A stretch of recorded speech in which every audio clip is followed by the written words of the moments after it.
Mesothelioma survival rate. Mesothelioma survival rate refers to the percentage of survivors who live a year or more after diagnosis. About 55% of mesothelioma patients survive 6 months, and 30 to 40% survive longer than a year. Only about 9% survive 5 years or more. How long can I live with mesothelioma? Mesothelioma survival rates. 6 months after diagnosis 55%. 1 year after diagnosis 33%. 5 years after diagnosis 9%. Survival rates for mesothelioma are improving. The good news is that survival rates for mesothelioma patients are improving. A 2015 meta-study looked at 20 years' worth of results from 1992 to 2012. And during that period the two major forms of mesothelioma, pleural and peritoneal, have both seen an improvement in survivorship. Mesothelioma survival rate by type.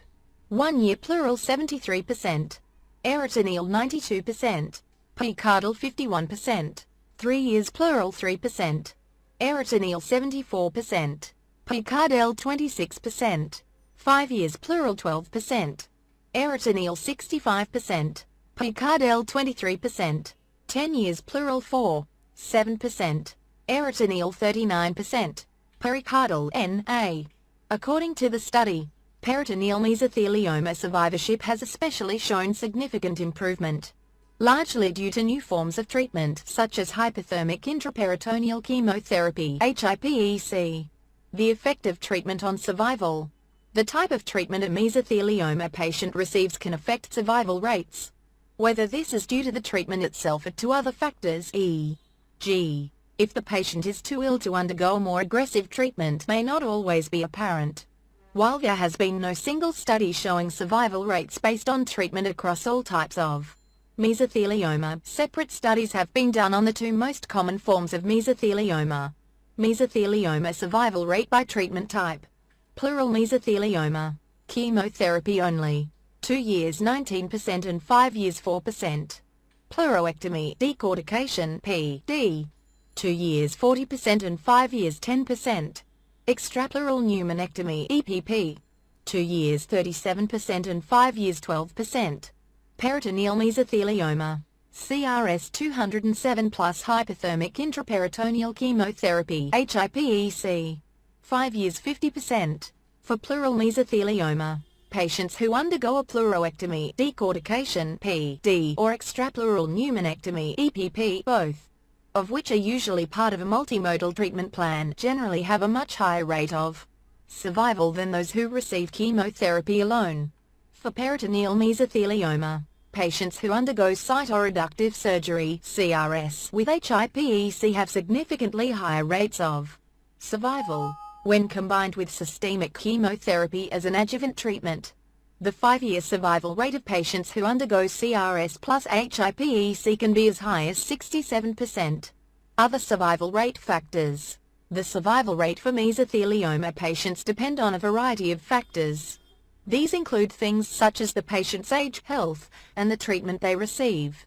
Every individual case is different, and one survival rate may not necessarily apply to a specific patient's case. Stage at diagnosis. Mesothelioma staging can impact survival rate significantly.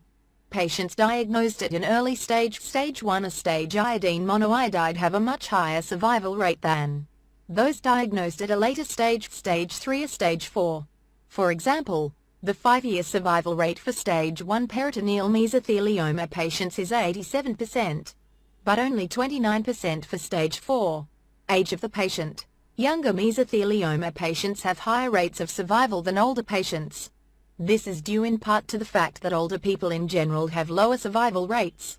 In addition, with age comes a variety of health-related conditions that can make a mesothelioma diagnosis more deadly. Sex. According to data provided by the National Cancer Institute SEER database, women have a higher 5-year survival rate, 16%, than men, 9.3%.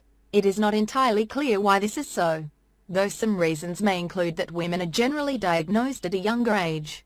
They are more likely to get regular medical checkups, and they may be in better overall health. Race. There is some evidence that African Americans who have mesothelioma have a slightly longer 5-year survival rate than Caucasian mesothelioma patients. However, because Caucasians have a much higher incidence of mesothelioma, there may not be enough cases of African Americans who have the disease to make a substantive determination. Genetics. Several studies have shown that certain genetic factors can affect survival rates among patients. For example, mesothelioma patients who have certain mutations of BRCA1-associated protein 1 (BAP1) appear to have much better survival rates than other individuals who develop the disease. According to one study, top mesothelioma surgeons in the country, David Sugar Baker, M.D., Professor of Surgery, Chief of General Thoracic Surgery, Director of the Lung Institute, Mapp Marker Baylor College of Medicine, Rafael Bueno, M.D., Chief, Division of Thoracic Surgery, Vice Chair of Surgery for Cancer and Translational Research, Mapp Marker Brigham and Women's Hospital. A note about mesothelioma survival rate statistics. Mesothelioma survival rates are determined by a standard measure known as the relative 5-year survival rate, which indicates how many patients are still alive 5 years after being diagnosed with the disease. According to the most reliable studies, the relative 5-year survival rate for mesothelioma is about 9%, which is better than it was a decade or more ago. However, this simplified number does not tell the whole story. As shown above, survival rate can depend heavily on the type of mesothelioma a person has, what treatment options are available to them, and certain other health and lifestyle factors. Many different clinical trials and other studies are being conducted on an ongoing basis to identify the factors that affect survival rate and, hopefully, discover ways to increase survival among mesothelioma patients. The results of these studies can be helpful for patients who meet certain criteria, but they may not be useful for determining an overall survival rate across the broad spectrum of mesothelioma patients. Therefore, while survival rate can be a useful statistic in some cases, it can be misleading in others. Patients and loved ones should always rely on the advice and guidance provided by their doctors to understand how they can improve their prognosis and life expectancy, rather than looking to a single statistic.